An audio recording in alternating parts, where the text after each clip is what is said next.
Hi everyone, welcome to the Willy Wonka Fibers podcast. My name is Anne and today is Sunday, November 26th, 2017. I hope everybody's been doing great for the last couple of weeks. I am back to do my every other week shop-oriented video that talks about my knitting, spinning, books I'm reading, and some general crafty stuff. You all will probably notice if you are returning viewers that we are in a slightly different orientation, but I am back down in my cavern of an office. You can see behind me there my new storage space for some of my yarns. There are more storage bins there. The ones here are mostly spinning items, fiber and that type of thing. But a big improvement over what used to live there, which was my sort of college-looking IKEA beat-up bookshelves. These are much nicer. Sorry, one day I'll get the left-right thing figured out. So I thought I would try filming from this orientation, and we'll see how it goes. We'll see how the light is and how the sound is. So if you have any feedback, hit me up. If you are a new viewer, thank you for tuning in. I know I've had a few new subscribers just for the knitting end of things, so welcome. I hope you find some things to enjoy here. If you have not found me otherwise, I am on Instagram and Facebook as Willy Wonka Fibers, and then you can also find me on Ravelry. My personal Ravelry information is Bunny Spinner, bunny like the bunnies, the ears. Of course, I have a Ravelry group that's Willy Wonka Fibers as well. So please think about coming and joining us over there. Lots more to talk about next month. As December, we will be getting into planning mode for the Willy Wonka Palooza, which is a year-long craft-along that will kick off January 1st. But sales will start, items on sale will start the 1st of December. So check out the shop and my Instagram feed for the information on the coupon that will cover lace patterns in my Ravelry pattern store. And then anything that are colors that are sort of based in gray in the shop. And those items will be on sale in December in preparation for crafting in January. Okay. I think that's all of the admin stuff. A big thank you to all of my recurring viewers who have been with me and continue to watch. Thank you guys so very much. I appreciate that. So let's talk about knitting first. I have finished my Comfort Fade Cardi, which I have on today. This was knit from a pattern by the designer Drea Renee Knits. It's available on Ravelry. This is the DK version of one of her sort of fade items. Let's see if I can show you all the colors. So I have knit this in my Aislinn DK. It moves from a speckle dye with some turquoise in it, Sleeping Beauty, into Unicorn, which has a white base. That is, it's kind of getting blown out here a little bit. That is this color. And then into Chimney Sweep, which is the gray speckle, and then into Sprite, which is, let's see if I can figure out how to do this grayish purple. The gray and the purple are very similar in value, so as a result, they blend really nicely. I like that a lot. Let's see, modifications I made. Well, this will be hard to describe. She's just released an updated pattern that has expanded sizes in it. So this is the original pattern, and it was the second size up, which I think was like a 36 and something, but I don't know if she's added small sizes on the other side now too. So the new pattern may not be that. It's whatever the 36-ish version was. It's knit from the bottom up. No, I lie. Knit from the top down. Raglan shaping for the sleeves here. The sleeves, I think, do a nice job of showing off the fade, if I can get them in the camera. There we go. And so let's talk what mods I made. You can't see it here. Please go check out my Ravelry page. I will put a link down below that shows like full shot pictures of them. The original pattern is written calling for ribbing at the bottom of the cardigan, which I don't care for. So because the cuffs have the garter stitch, it's reverse stockinette to here and then garter stitch the rest of the way. I just did a garter stitch hem at the bottom. And that also matches the shawl collar. The sleeves are very trim. And I like my sleeves trim, but I don't like them where I can't wear a shirt underneath it. I have a long sleeve t-shirt on today. I actually cast on 4 extra stitches in the underarms. Because there's no patterning on the sleeves, it really doesn't matter. Well, I mean, obviously it matters because it adds more to the circumference, but you don't have to jigger any numbers. I just decreased them away at a slightly faster rate when I got down to here so that I had the cuff be the called for number of stitches. But I have a little bit more sleeve circumference in the upper arm up here. The shawl collar was a little big for my tastes. I think it's plenty big personally. I wouldn't want it any bigger. It's worked with short rows, and so I did the first color with the recommended number of short rows back and forth. I then took a third away from the other 3 colors. And I mean, I think you guys can see this is a perfectly big shawl collar.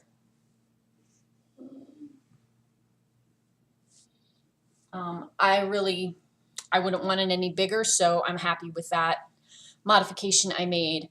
DK weight, so it knits up pretty quickly. If I had worked on this consistently, I mean, it would have been less than a month project, but as it was just about 4 weeks, and that was with working on other things in between. So good weight, perfect for this time of year. It goes with almost everything I own in my wardrobe. Obviously charcoal gray, which I wear a lot of, but I also have this color purples and this color blues. So with jeans, it's a great kind of knockabout wear with everything sweater. I think you could, if you wanted to, you could add like a shawl pin and hold it closed kind of at the high bust, but it's just a casual jacket kind of feel to it. So I'm loving it as is. So I will link to both the pattern and my project page down below so you guys can see those if you're so inclined. So what am I actively working on? I am currently working on a contract piece, another sweater, fingering weight, under wraps, so I'm just working away on that. You guys will see that eventually. And then I cast on for some more stash busting projects. I had knit a sweater, gosh, 6-7 years ago out of this yummy Yorkshire tweed DK from Rowan. It's kind of this mauvey rose color with tweed. I love this yarn. I love this yarn base. Could knit a gazillion things out of it. Anyway, I had 2 full and 1 partial skein left. So I decided I would try to knit that up, and I picked up as my first project, because I'll probably get 2 hats out of it, this pattern called Tied Knots. Justina Lorkowski, who is Lette Knits, I think is how she says it, or Let Knits. So this is her DK hat pattern. And I have gotten through the ribbing, and I have started the cable pattern for the hat, the body of the hat. So just working away on that. Like I said, I will probably use up 1 full ball left. There's about 125 yards in each of these. And then I will probably make like a smaller beanie type cap with the remaining skein, just to use them up, get them out of stash. What you see behind me here, this is not all of my yarn. There is some that is living, seems so odd, at the far end here. And then there's some other bins that are in the garage that I have not yet moved out. But the goal for 2018, Jenny, I'm with you on this. The stash has to fit in that set of cubbies. Okay, so gonna try. So this is one of my stash busting projects. I'm gonna continue on in that vein for 2018, stash busting as I can. Loving this project, by the way. It's nicely written, easy to follow chart, all good. The next thing that I've pulled out that's like my next project to go to,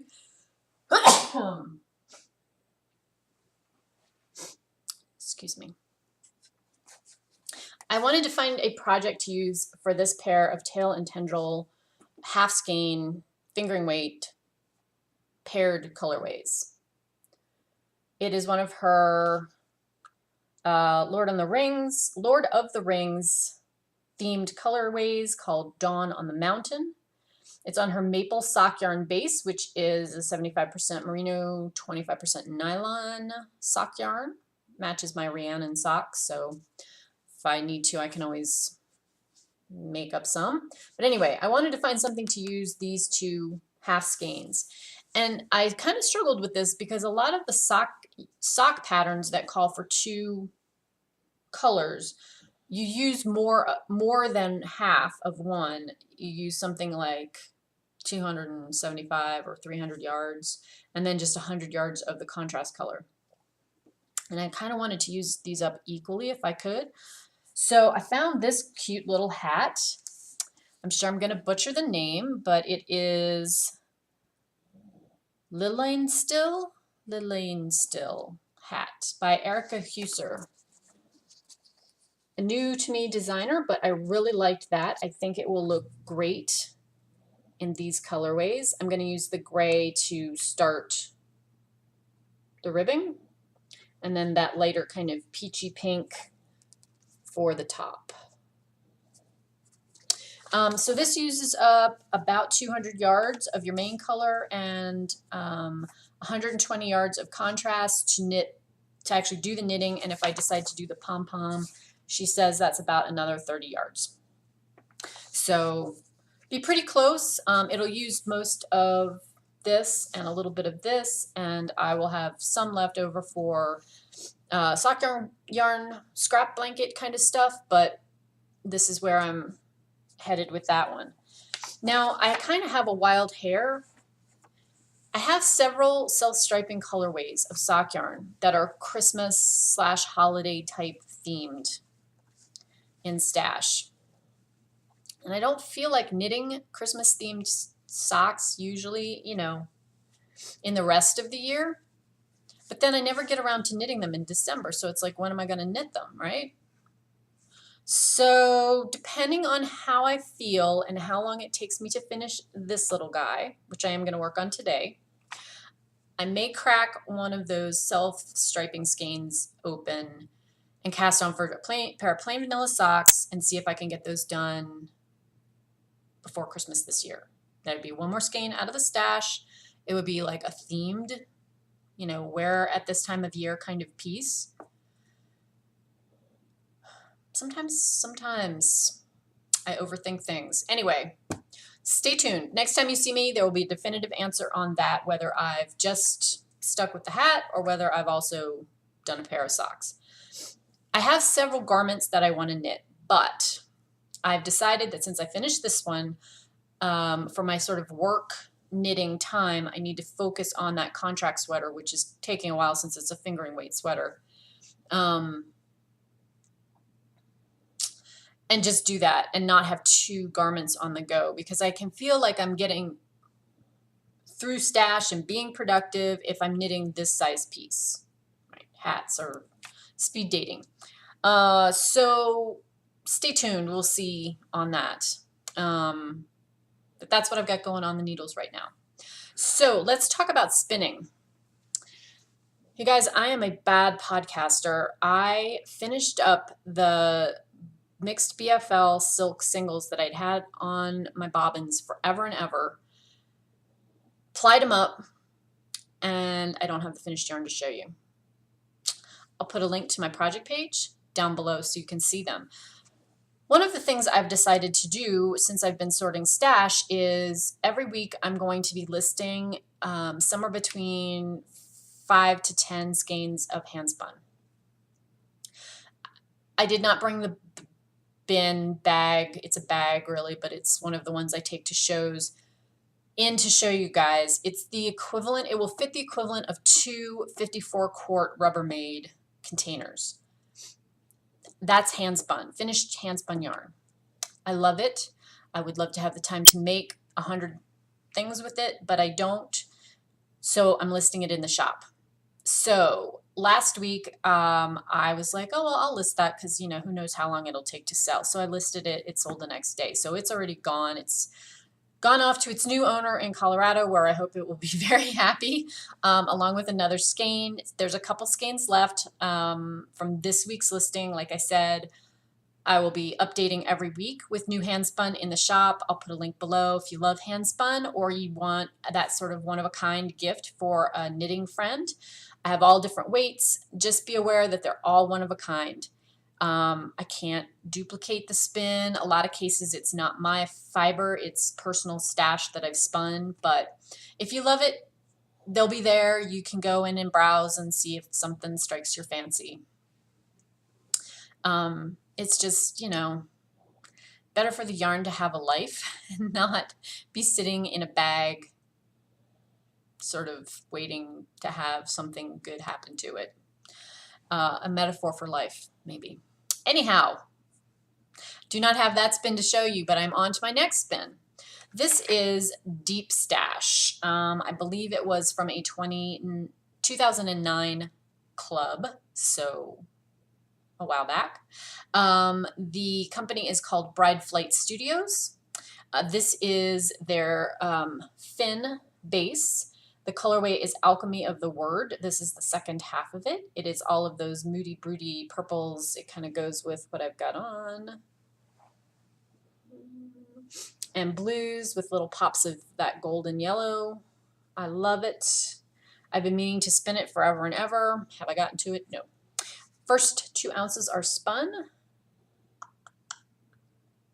Probably be fingering weight-ish, maybe tending towards sport. Fin plumps a little bit, not as much as merino, but it is a lovely, soft, great all-purpose wool. I love to spin fin, and it's not that not commonly available. So, so this one is on the wheel. The plan is to finish this up. Second singles, ply them together, 2-ply yarn, done. And then on to more of those. Okay, I think that's it for spinning. I did want to share a little bit of what I'm stitching. This is just going to be a very quick little project for the holidays to go in a card. I hand dyed the fabric, which is a sparkle. I think you can see that. And then I'm using a variegated cotton from my friend Angela at Color and Cotton to do the Christmas tree with. And I'm about half done. It comes down to about there. So just doing a little quickie for the holidays. I thought that was, you know, neutral and seasonally appropriate. So that is what I am stitching on. Now, books. I think last time I talked to you guys, I may have just started or was talking about starting the book The Shadow Queen by Rebecca Dean. I have finished that. That is a book about Wallace Simpson. And I liked this book okay. B-, I think, for this. I thought the author did a very good job of developing Wallace Simpson's character. You come to really understand how her youth and her younger years influence decisions she made later in life when they came to referring to Edward the Eighth, who abdicated, married her. Very interesting woman. Probably could have done anything she put her mind to, but she pretty much put her mind to getting married and having a comfortable life. So there you go. The thing that I found odd about this book was that it only takes you up to the point where she has met Edward, and basically she's decided, even though she's married to her second husband, that she's going to cast her lot in to be Edward's mistress or whatever level of attainment in their relationship she can have. And then, so I'm reading it and I'm thinking, okay, well, now they're going to get into, you know, his decision to abdicate and how that affected them and their life together. The book just ends. It just ends, like literally in the middle of things. That was a little jarring for me. I kind of wanted a little more closure. It wouldn't have had to necessarily go through everything in the latter part of her life, but you know, it ends when she's, I think it's 32, 33, something like that, which, you know, she's a whole 50 more years of her life left. So, okay, I read that. I did it. And it wasn't a bad read. It's just, it was not quite as fulfilling as I would have wanted it to be. Next up, I read a book for the theme that was a banned book. And the book I picked was So Far from the Bamboo Grove. The author is Yoko Kawashima Watkins. So this is a book this woman wrote as an adult about her experiences as a child. As an adult, she wound up marrying an American and she moved to the United States from Japan. And she lives in Massachusetts on Cape Cod. As a child, she and her mother, her older sister and brother, were Japanese living in North Korea at the time of World War II. Her father was a diplomat, and the book opens just before the North Korean army is ejecting Japanese from their land, or killing them, or sending them off as prisoners of war. So her father is like not really in the picture during any part of this book. He's away from the family working. Her brother goes off to work,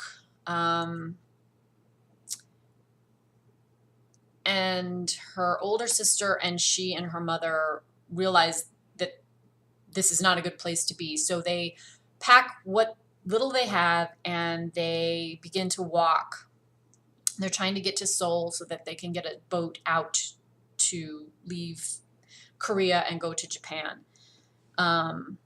Not fully recognizing or not fully realizing how bad the situation is in Japan. They set off just before the bombs are dropped. So by the time they actually get to Seoul and they get to embark on a boat and get to Japan, the bombs have already dropped. Their grandparents that they thought were going to shelter them are dead. The village is leveled. So it's a pretty amazing story in terms of human strength and being able to live through deprivations of war. I don't think any of us here in the United States, or there's very few folks who lived through an occupied country in World War II still living, less and less every year. So it's an interesting book about that. I think, and I mentioned this in my blog post, I think today we're really jaded. There wasn't anything in this book that I thought, ooh, I wouldn't want my 9th grader to read that. And yet it's been a banned book. There's some reference to violence, girls getting raped and people getting shot. I mean, the book is not, it's uplifting by the time you get to the end and things turn out okay for this family, or as well as can be expected. But, you know, when they're going for weeks and weeks with no food, and the mom shaves the young girl's head so people think she's a boy, so she will not be one of the little girls raped. But nothing is very graphic. It's all just sort of mentioned kind of peripherally over there. It's not described in great detail. I do think most junior high and high school students could read this and not have nightmares, I guess is where I'm going with that. So just interesting from a sociological perspective to see what things are considered bad enough to ban a book from a school reading list. And I suspect that things that are banned today are like far, far outside the realm of this book's scariness and violence. And I probably don't even want to know what those are. So anyway, interesting book. It's interesting to kind of read in her English as a second language English. There's just some turns of phrase which are very not American or English. They are sort of Japanese translations of thoughts, and you can hear her voice in it, I guess is what I'm trying to say. So I read that book, and again, I'll put links to Goodreads in for all of these down below. Okay, so the book that I'm currently slogging through is one of the Penguin Modern Classics. This was a hard one for me to get my hands on, in the sense that I went through several different ones I wanted to read, and I couldn't get a copy at my library, and I did not want to pay $15 for a book that I knew I was never going to even look at again.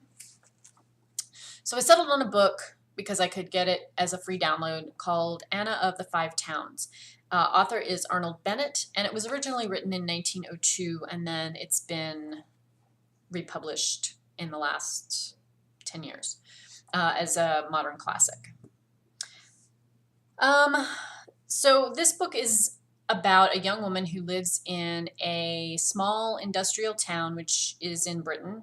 Used to be very agricultural, now is very industrial. And it is a town driven by the Wesleyan Presbyterian faith.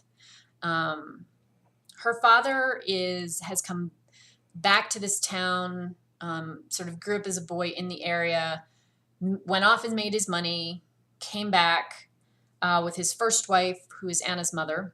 She dies. He marries a second woman, has a second daughter.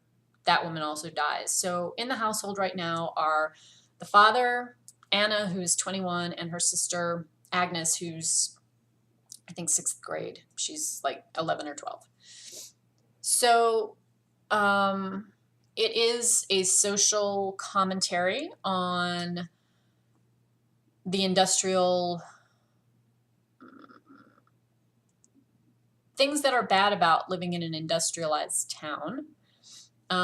It is also kind of a social commentary about changing views in terms of how children should be raised.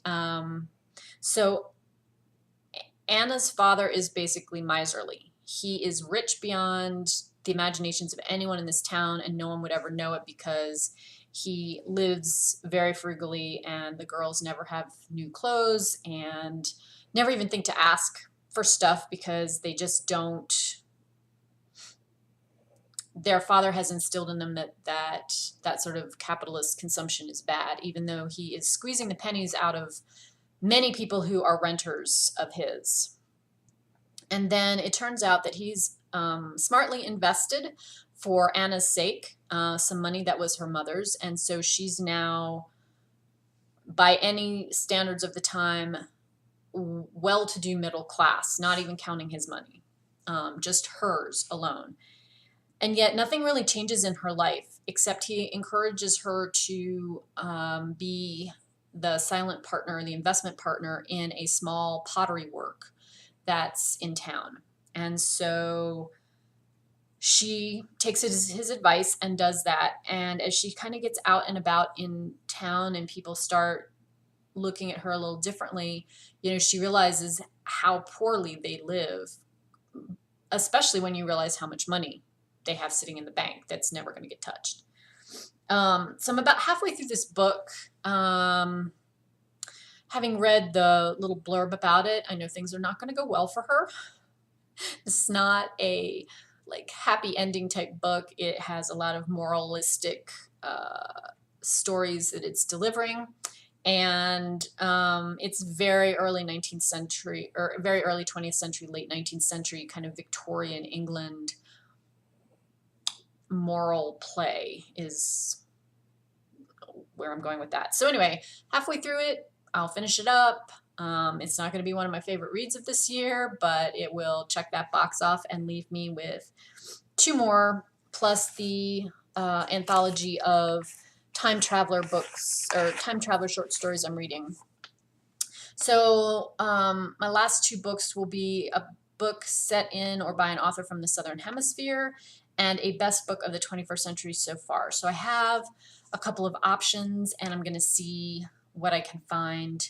Have not had any success finding those as freebie library books as ebooks, so I may have to actually go to the library and see if I can find copies of them in print. The Bone People by Carrie Hulme for the Southern Hemisphere book. That looked good. And I'm going to try maybe The Shadow of the Wind as the best book of the 21st century so far. So that's my reading plans for the next couple of weeks. I think that's all I've got for you guys today. Again, I hope everybody is doing great. If you're here in the United States, I hope you've had a wonderful Thanksgiving holiday, have enjoyed time off if you've been lucky enough to have that, and are getting geared up for the holidays. It was really great to have my husband at home. We got a whole bunch of stuff done. He helped me build those and set everything up. And yeah, it's just been really nice. So he takes off. I'm going to take him to the airport tomorrow afternoon, and then he's gone until Christmas. So I will talk to you guys again in 2 weeks. Again, I will endeavor to put all the links below to everything I've talked about today. If you have questions, comments, queries, anything, feedback that you'd like to leave me, please feel free to leave me a message on YouTube. You can also always find me in my Ravelry group, or send me a message on Instagram or Facebook. So until I talk to you in a couple of weeks, take care, guys.